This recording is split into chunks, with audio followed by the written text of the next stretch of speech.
Alright, before we get this episode started, after you watch this, if you enjoy it, please remember to subscribe, like, comment, and share.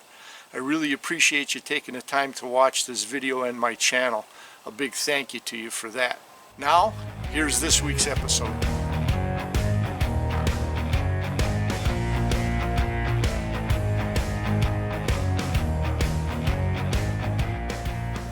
Hi everybody, I'm Craig Pitzl. Welcome to this episode of Recon Outdoors 360.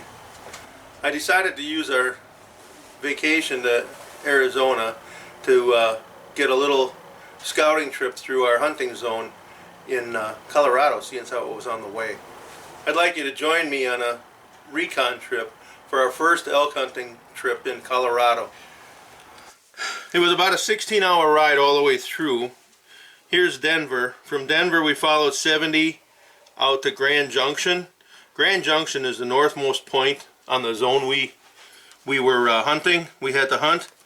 From Grand Junction it went all the way to Gateway, and then we followed, well, this shows 141, and then we followed it down to 62. 62 came across to Highway 50, and then 50 back up to Delta and Montrose. That's where I got lost. Or that's where I came out when I got lost. But anyways, that's our, so if I'm gonna circle it again, that's our hunting area. All of this right here, which is probably about 1/10 of the state. Elk hunting was going to be a big commitment, both financially and time, and we wanted to learn everything we could about the animal, where he was and where he was at the certain times of year, so that our odds of success were a whole lot better. In the pre-scout, I learned that success rate for Colorado for first-time elk hunters is about 16%. We did a lot of research so we wouldn't be part of the other 84. Alright, here's the Recon mission. I just turned off on 62X, which is the southernmost point in our zone 62. This is the trees, and this is better country than what I saw when I made a wrong turn going down a canyon. But here's what we're looking at for right now. So there's 62. This is the bottom of 62. Elk hunts can be brutal. They hang out in high altitudes, steep slopes, thick forests, and other areas where hunters have a disadvantage. Again, I'm just barely up the road on 62. This is the southernmost point in our area. This is looking really, really good for the southern point. I'm not even a mile up on 62 from the south end, and this is what she looks like. Or I don't know what the rest of it's gonna look like, but this looks sweet. However, no, that's not 62 anymore. We're on the left side of the road is not 62, and that's what I'm showing you. But this is area 62 right here on the right side of the road. I'm thinking we got some good territory to hunt. Also, when I looked at those maps, there was a resident herd on the south point, on the south tip of our area. There's a resident herd down here somewhere. Depends how much pressure there is, but boy, this just looks promising. Okay, so just to give you some kind of reference, the videos you saw earlier, when I came up to do the scouting, I came up Highway 62, and we ran up what would be the southwest edge of the zone. Looks like a lot of ranch land down here. Nice hunting, at least the good looks like good hunting, but it looks like a lot of ranch land on the south end. I passed a bunch of it almost as soon as I got excited. We started hitting ranches and private land, but boy, it looks like nice hunting private land. Anyways, we are running the border. The right side of the road is zone 62. The left side of the road is, I think, 61 or whatever the other zone is. but I'm running the border of the property now. The thing we found out though down here, especially when we added Onyx Hunt into the mix, was that there is a lot of ranch land down here, and so your public opportunities were very limited down here. I no sooner made that last entry than we crossed into National Forest. There's the ranch right there. It's a sheep ranch, but it looks like they still got this area because it's fenced. But I just saw the National Forest marker, so we got to find a way to figure out where the property lines are. But we got some really good land back here for hunting. Somewhere along the way, and I'm still not sure which one I went up, but I took a wrong turn and we ended up cutting across into Montrose, and in doing so I got lucky and ran into a forester, and he gave me some good tips on where to find the elk and where the elk were going to be. So it actually was a lucky break, even though it was a wrong turn. This is the terrain. We took a wrong turn in Montrose. This is the terrain southwest of Montrose. We're about to on County Road 90. It's State Road 90, and then it turns into County Road 90. This is the terrain we're looking at southwest of Montrose. So anyways, we're trying to get back on the track on the southwest edge of the 62. We're actually driving through the middle of 62. This is 62 right here. A lot of scrub and short brush. That's pretty much it for now. You can go ahead and pause it, honey. The Rocky Mountain elk fires on all cylinders. Hearing, vision, and sense of smell. And it has an eerie knack of staying one step ahead of its pursuers. We're on the north half. This would be Grand Junction up here. And then Delta was the other eastern city, and that's going to be down this way. Alright, so we planned, in our research, we came up with an idea to camp in this area here. This was one of the sites we picked. This is kind of right along Love Mesa. And then Kelso Mesa looked really good when we did the research. Kelso being right along here. And then also around Love Mesa, the highest point here is right up in here.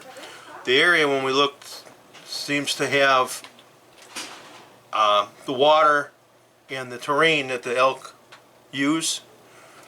And one thing we employed was Onyx Hunt and Google Earth. And between the two, this seemed to be one of the better areas to hunt, because there was a lot of open land, no ranches or anything, and just promising. Overall, just promising from the research we did. Again, research showed that it's the largest area to hunt. It's also for over-the-counter tags, because we went over the counter. It's also one of the highest harvest rates. So this had the most promise, and that's why we're choosing this, and that's why we're going there. This is all new land to me. I've never been to Colorado before, and every turn in the road, every crest we went over, it just revealed beautiful land and so much promise for elk. I was getting excited. I was already excited, but this just made it special. I get my popcorn and an icy, they're hanging out. I don't know if you can see them back in there, but two mule deer just crossed the road. So, in our travels and my scouting, we made a wrong turn and ended up face to face with Elk Mountain Resort. So much for roughing it for the week. As it turns out, it's some kind of a restaurant or something, I suspect still under construction by how new all the gravel and everything was. So I guess we're going to attempt it. Alright, this is where 90 Junctions, where we get back into the National Forest here. Got some private land behind us. You look down, can you turn to the right, Kath? And get that field down there? Okay. This is the mix of trees and things we're looking for. Looks like it's recently cut. So this might not be a bad idea. It's a little ways off of where we're going to camp, where we're looking at camping.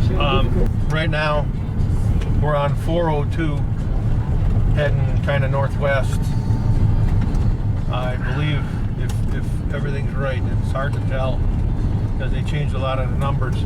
The right side of the road is 62. The left side of the road is 61. But we're running that southwest edge. But as you can see, it's gravel. I'm able to do about 40 through most of it. But it does get washboardy some areas. So we can't count on 60 miles an hour once we get off once we make our turn down into 62. As far as camping goes, there's pull-offs all over the place. There's motorhomes in there. There's tents. I don't see too many tents. Mostly it's motorhomes. And I would imagine so they have air conditioning for the heat. That's it. We're looking for Columbine Pass or Columbine Trail or something like that. That's kind of my next marker. And that was 16 miles from the last intersection. So, give you some idea of distances down here. Got another cattle guard.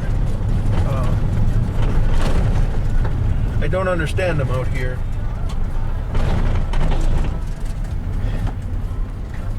I spent 6 hours driving through our hunting zone, scouting it. Kathy was a trooper. We didn't have the phone signal, and it was all gravel road, so it was a rough ride. We didn't see anything up there as far as elk were concerned. We got into Canyon City, got to our hotel. Check this out. Oh my God! It's an elk. Oh my God! There's another. All right. Is he in the window? I found an elk. Look all the way, all the roads on the way. There was elk crossing signs. Only thing is, it's picking up the screen, and I'm standing in our room at the hotel, looking out the window. There's my car parked right there. There's the elk right there. So I'm going to take a walk downstairs and see if I can get a picture of him or video of him without the screen involved. There it is. So, I don't know, I think we should go elk hunting in the Grand Canyon. I miss shooting this from our hotel room window. And I happened to look out this morning as we were getting ready. And this was right here.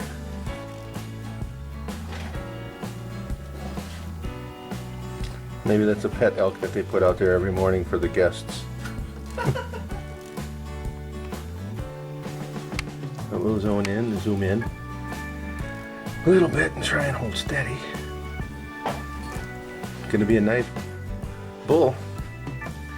I'd take him. Just thought I'd add that. I would take him.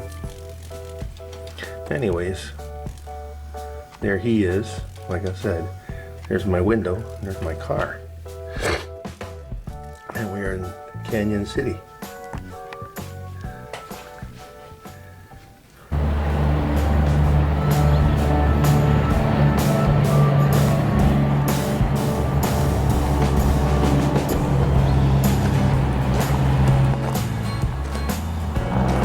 We're moving in on him a little bit.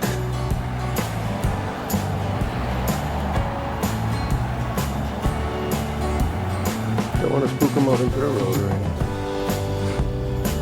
That's what an elk butt looks like.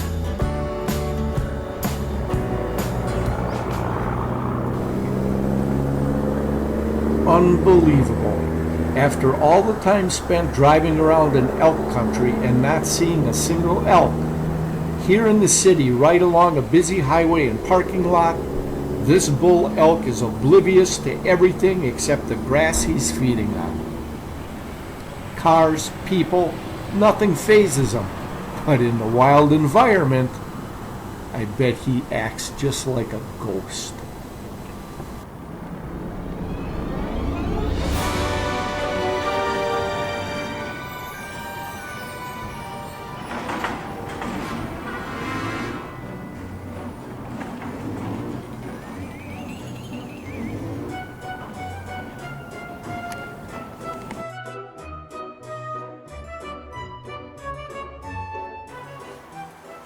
Fall couldn't come quick enough for me. I can't wait for this upcoming hunt. Well, that's it for the Recon elk scouting mission this summer. Now make sure you check out the RO360 crew's fall elk hunt later this season in Colorado. And be sure to check out the next episode as the 2021 Fishing Competition Challenge is back on in northern Wisconsin at the Lake Cabin as I take on Wes and Michaela. Now, make sure you check it out and see if Michaela can stay atop the leaderboard standings. Hey, thanks for watching. We'll catch you on the next episode. Feel free to comment below, or if you don't want to comment in the public eye, we can also be reached at rapingoutdoors360@gmail.com. Now, if you know somebody you think might enjoy this video series, please feel free to go ahead and share this video or this link with your friend. And as always, whether you fish or hunt, remember, practice CCR. Catch, conserve, replenish. Make sure that that resource is available for future generations. See you next time, guys.